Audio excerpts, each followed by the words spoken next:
Hola, queridos amigos. Bienvenidos a Explorando la Palabra, un programa radial y en línea dedicado a leer, amar y vivir todo el consejo de Dios.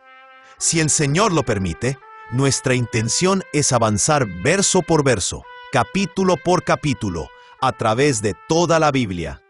Acompañándonos para continuar este recorrido, está nuestro maestro de la Biblia aquí en Explorando la Palabra, el pastor Paul Carter. Si tiene su Biblia con usted, me encantaría que la abriera ahora en Éxodo capítulo 6. Este capítulo representa un punto muy bajo y una transición muy importante. Al final del capítulo 5, el pueblo de Israel se encontraba en una situación terrible. Lejos de obtener su libertad, los esfuerzos iniciales de Moisés y Aarón al hablar con Faraón en nombre del pueblo solo habían resultado en más dificultades y en una brutalidad cada vez mayor. Faraón había respondido a la petición de Moisés, apretando aún más los tornillos sobre este pobre pueblo. Moisés, por supuesto, quedó devastado. Ya era un líder inseguro desde el principio, y este fracaso inicial no hizo nada para fortalecer su frágil confianza. Moisés fue a Yahweh y dijo: «Oh Yahweh, ¿por qué has hecho mal a este pueblo? ¿Por qué me enviaste? Porque desde que fui a Faraón para hablar en tu nombre, él ha hecho mal a este pueblo, y tú no has librado en absoluto a tu pueblo». Así que ese es el punto más bajo dentro de la narrativa. Pero por supuesto, si usted es lector de la Biblia, sabe que este es precisamente el momento y precisamente el lugar donde Dios suele irrumpir en nuestras historias. Escuche ahora la palabra de Yahweh, comenzando en el versículo 1. Yahweh respondió a Moisés: «Ahora verás lo que haré a Faraón, porque por la fuerza los dejará ir, y por la fuerza los echará de su tierra». Ahora bien, dicho sea de paso, este es uno de mis pasajes favoritos de Pero Dios en toda la Biblia. Para ser claros, muchas de las mejores historias de la Biblia tienen un Pero Dios en ellas. Pensamos, por ejemplo, en Efesios capítulo 2, que dice así: «Y Él les dio vida a ustedes, que estaban muertos en sus delitos y pecados, en los cuales anduvieron en otro tiempo, según la corriente de este mundo, conforme al príncipe de la potestad del aire, el espíritu que ahora opera en los hijos de desobediencia. Entre ellos también todos nosotros, en otro tiempo vivíamos en las pasiones de nuestra carne, satisfaciendo los deseos de la carne y de la mente, y éramos por naturaleza hijos de ira, lo mismo que los demás. Pero Dios, que es rico en misericordia, por su gran amor con que nos amó, aun cuando estábamos muertos en nuestros delitos, nos dio vida juntamente con Cristo. Por gracia, ustedes han sido salvados». Estas son historias de rescate, historias de intervención, historias de la gracia de Dios saliendo al encuentro de personas en situaciones aparentemente imposibles. Nunca olviden, amigos, que la historia del Éxodo está destinada a funcionar como una ilustración del Evangelio, y por tanto tiene que ser una obra de gracia inesperada, inmerecida y no provocada de principio a fin. Y así es. Y también es, como se comentó en el episodio anterior, una confrontación entre Dios y un poder menor. La ESV saca este punto mucho mejor que la NIV en el versículo 1. Pero la traducción del comentario de la Torá JPS va un paso más allá. Traduce el versículo 1 de esta manera: «Entonces Yahweh dijo a Moisés: Pronto verás lo que haré a Faraón. Los dejará ir por causa de un poder mayor. Sí, por causa de un poder mayor, los expulsará de su tierra». Eso es exactamente lo que el texto hebreo está comunicando. Faraón pronto se dará cuenta de que él no es el Dios de Egipto. Hay un poder muchísimo mayor en este universo que ha entrado en la batalla a favor de este grupo desordenado de esclavos, y Faraón tendrá que inclinarse delante de él. Ese es el punto. Dios tiene que derrotar a nuestros enemigos. Dios tiene que mostrarse fuerte a nuestro favor para ponernos en libertad. Y así lo hará, y así lo promete. En los versículos 2 al 8, Dios continuó hablando a Moisés, y le dijo: Yo soy Yahweh.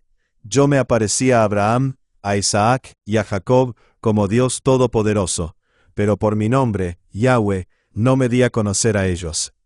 También establecí mi pacto con ellos, de darles la tierra de Canaán, la tierra donde peregrinaron. Además, he oído el gemido de los israelitas, porque los egipcios los tienen esclavizados. He acordado de mi pacto. Por tanto, dile a los israelitas: Yo soy Yahweh, y los sacaré de debajo de las cargas de los egipcios. Los libraré de su esclavitud, y los redimiré con brazo extendido y con grandes juicios. Los tomaré a ustedes por pueblo mío, y yo seré su Dios. Sabrán que yo soy Yahweh su Dios, que los sacó de debajo de las cargas de los egipcios. Los traeré a la tierra que juré dar a Abraham, a Isaac y a Jacob, y se la daré a ustedes por heredad. Yo soy Yahweh. Ahora bien, como ya se ha mencionado, el nombre Yahweh ya era conocido por los patriarcas anteriores. El nombre aparece varias veces en el libro de Génesis. Así que lo que Dios está diciendo aquí no es que nadie conociera su nombre. Lo que está diciendo más bien es que nadie sabía realmente lo que ese nombre significaba. Nadie había visto ni experimentado de verdad su poder como Redentor. Dios nos está diciendo lo que su nombre declara acerca de quién es Él con respecto a su pueblo del pacto. Este es otro ejemplo de revelación progresiva. Los patriarcas sabían que Dios era poderoso, Él era El Shaddai, pero nunca lo habían experimentado como un Redentor cercano, como un pariente redentor. Nunca habían visto su poder aplicado de una manera tan personal y tan redentora. Así que Dios está respondiendo a los temores y a las dudas de Moisés, con una revelación más profunda de su carácter y de su naturaleza esencial. Y dicho sea de paso, detengámonos un momento para apreciar esto. Cuando tenemos miedo, cuando dudamos de nosotros mismos, cuando estamos sufriendo, lo que necesitamos no es una charla motivacional. Lo que necesitamos no es que alguien nos pinte todo de color de rosa. Lo que necesitamos es un entendimiento más profundo, un encuentro más íntimo con nuestro Dios. Eso es lo que estos versículos nos están dando. Eso es lo que están diciendo. Eso es lo que le están proporcionando a Moisés. Eso es lo que nos están diciendo a nosotros. Me encanta lo que J. Alec Motyer dice aquí. Él dice: ¿quién es entonces Yahweh, el Señor? ¿De qué maneras estos versículos proveen lo que quedó sin desarrollarse en Génesis, y extienden lo que se enseñó en Éxodo capítulo 3, versículos 13 al 15? Nos dicen que el Señor guarda su palabra, versículo 4, siente nuestras aflicciones, versículo 5, nos pone en libertad, versículo 6a, nos acerca a sí mismo, versículo 6b y versículo 7, y que finalmente nos llevará a casa, versículo 8. Amén. Esas verdades evidentemente fueron suficientes para animar a Moisés y sostenerlo en su sentido de misión. El versículo 9 dice: de esta manera Moisés habló a los israelitas, pero ellos no escucharon a Moisés a causa del desaliento y de la dura servidumbre. Así que aquí vemos que esta revelación fresca animó a Moisés, pero no tuvo mucho efecto sobre los israelitas a causa de su espíritu quebrantado y de la dura esclavitud. A veces decimos que leemos la Biblia para aprender acerca de Dios, acerca de nosotros, y acerca de cómo Dios nos salva por medio de la persona y la obra de Cristo.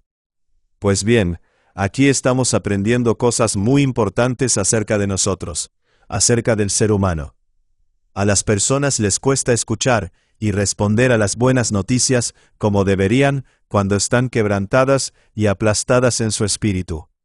Y por eso a veces, uno tiene que ayudar a la gente física, emocional y psicológicamente antes de que estén listas y capacitadas para responder al Evangelio. A la gente hambrienta le cuesta escuchar el Evangelio.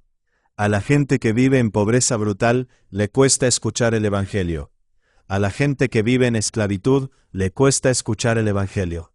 Así que a veces hay que hacer algo antes de predicar el Evangelio, aunque predicar el Evangelio siga siendo la meta suprema en toda misión cristiana legítima.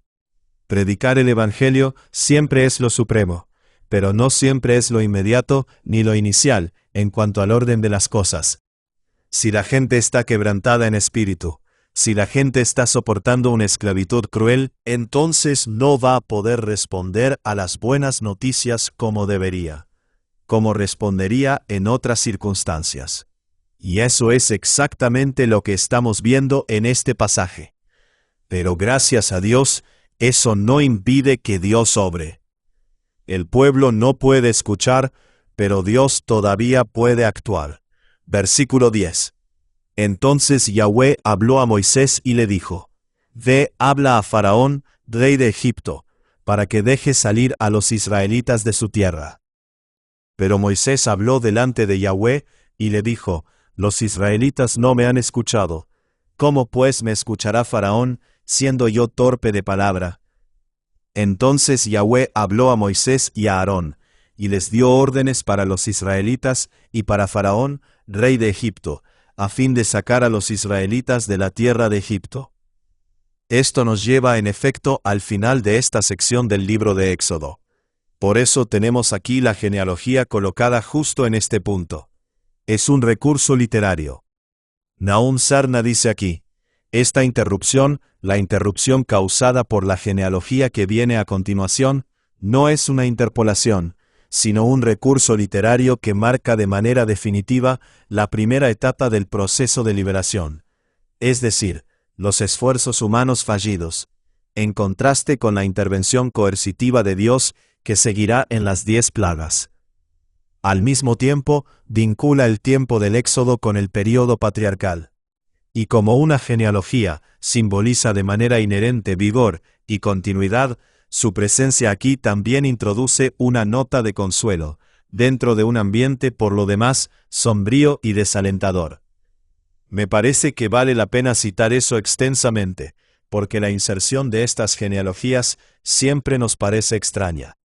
Nos da la impresión de ser como un enorme rompemuelles en la carretera, cuando en realidad estas genealogías cumplen un propósito y una función muy definida. Así que los versículos 10 al 13 nos ofrecen una especie de resumen, que es lo que acabamos de leer. Moisés fue animado y reafirmado en su misión. Y ahora tenemos esta genealogía tan importante que cierra esta sección. Versículo 14. Estos son los jefes de las casas paternas, los hijos de Rubén, primogénito de Israel, Anoc, Palú, Hezrón y Carmi. Estas son las familias de Rubén. Los hijos de Simeón, Jemuel, Jamín, Ohad, Jatín, Sohar y Saúl, hijo de una cananea. Estas son las familias de Simeón. Estos son los nombres de los hijos de Leví según sus generaciones, Gersón, Coat y Merari. Los años de la vida de Leví fueron 137 años. Los hijos de Gersón, Libni y Simei, según sus familias. Los hijos de Coat, Amram, Ishar, Hebrón y Uziel. Los años de la vida de Coat fueron 133 años. Los hijos de Merari, Mahli y Musi. Estas son las familias de los levitas según sus generaciones. Amram tomó por mujer a Jocabed, su tía, y ella dio a luz a Aarón y a Moisés. Los años de la vida de Amram fueron 137 años. Los hijos de Ishar, Coré, Nefeg y Sicri. Los hijos de Uziel, Misael, Elzafán y Sitri. Y Aarón tomó por mujer a Eliseba, hija de Aminadab, hermana de Naasón, y ella dio a luz a Nadab, Abiú, Eleazar e Itamar. Los hijos de Coré, Asir, Elcana y Abiasaf. Estas son las familias de los coreitas. Eleazar, hijo de Aarón, tomó por mujer a una de las hijas de Futiel, y ella dio a luz a Finés. Estos son los jefes de las casas paternas de los levitas, según sus familias. Aarón y Moisés son a los que Yahweh dijo: saquen a los israelitas de la tierra de Egipto por sus ejércitos. Ellos son los que hablaron a Faraón, rey de Egipto, para sacar a los israelitas de Egipto. Estos fueron Moisés y Aarón. Ahora bien, como ya se dijo, esto no es un rompemuelles, Esto es una característica literaria puesta aquí de manera intencional. Está diciendo, en primer lugar, que lo que está ocurriendo ahora está conectado con lo que le ocurrió a nuestra familia de la fe en tiempos patriarcales. Recuerde que el libro de Éxodo comienza con la palabra «y». Así que, desde el mismo comienzo del libro, el autor ha estado afirmando una conexión esencial entre esta historia y la historia contenida en el libro de Génesis. Así que escuchemos esa historia una vez más. Entonces Yahweh dijo a Abraham: «Ten por cierto que tus descendientes serán extranjeros en una tierra que no será suya, y serán esclavizados y oprimidos 400 años. Pero yo también juzgaré a la nación a la cual servirán, y después saldrán con grandes riquezas. Y tú irás a tus padres en paz, serás sepultado en buena vejez. Y en la 4ª generación volverán acá, porque todavía no ha llegado a su colmo la maldad del amorreo». Así que eso es lo que Moisés está diciendo. Las cosas no están fuera de control. Esto es exactamente como Dios le dijo a nuestro tatarabuelo que iban a suceder. Ese es el propósito principal de esta genealogía: mostrar cómo los acontecimientos presentes se conectan sin ninguna ruptura con las promesas anteriores. Pero además de eso, aquí también hay varias complejidades maravillosas, misterios y evidencias de autenticidad que deleitan al lector atento. Considere, por ejemplo, el hecho de que en el versículo 20 se dice que el padre de Moisés se casó con la hermana de su padre. Amram tomó por mujer a Jocabed, hermana de su padre, y ella dio a luz a Aarón y a Moisés. Bueno, eso es extraño, porque según Levítico capítulo 18, versículo 12, eso está prohibido por la ley. Levítico capítulo 18, versículo 12 dice: «No descubrirás la desnudez de la hermana de tu padre, ella es parienta de tu padre». Pero por supuesto, la ley todavía no había sido escrita, así que esto no era ilegal ni inmoral en sí mismo en ese momento. Lo cual es simplemente un recordatorio interesante de que, en primer lugar, esta debe de ser una genealogía muy antigua y auténtica. No hay forma de que esto se hubiera escrito así después de que Levítico capítulo 18, versículo 12, ya existiera por escrito. De modo que la mayoría de los estudiosos reciben esto como una evidencia de antigüedad. También es un recordatorio de que Moisés, el dador de la ley, era él mismo un pecador. Toda su historia estaba marcada por pecado, ignorancia, incapacidad y fracaso, lo cual, por supuesto, lo convertía en un candidato perfecto para servir como profeta de gracia y redención. Observe también que Moisés y Aarón aparecen como la 4ª generación después de los patriarcas, lo cual parecería sugerir que el pueblo de Israel estuvo en Egipto solo alrededor de 160 años. Pero eso nos devuelve al desafío de saber exactamente cómo se están usando talabadres y estos conceptos. Es totalmente posible que en algún momento del pasado, con respecto a Moisés y a Aarón, 100 años equivalieran más o menos a una generación. Aunque más adelante en la Biblia, y de hecho ya para este momento en la Biblia, unos 40 años llegaron a ser la comprensión estándar de una generación. Así que los 400 años, en Génesis capítulo 15, versículo 13, podrían haber significado originalmente simplemente 4 generaciones. Después de todo, en el pasado la gente vivía más años, así que es posible que la terminología haya tardado un tiempo en ajustarse. De modo que podría ser que los israelitas solo hayan estado en Egipto 160 años. O podría ser que haya vacíos en la genealogía que acabamos de leer. Douglas Stewart, por ejemplo, dice: prácticamente todas las listas genealógicas del Antiguo Testamento son selectivas. Al mencionar solo las generaciones de Leví, Coat, Amram y luego Aarón y Moisés, puede dar la impresión de que hubo en realidad solo 4 generaciones desde la entrada en Egipto hasta el Éxodo.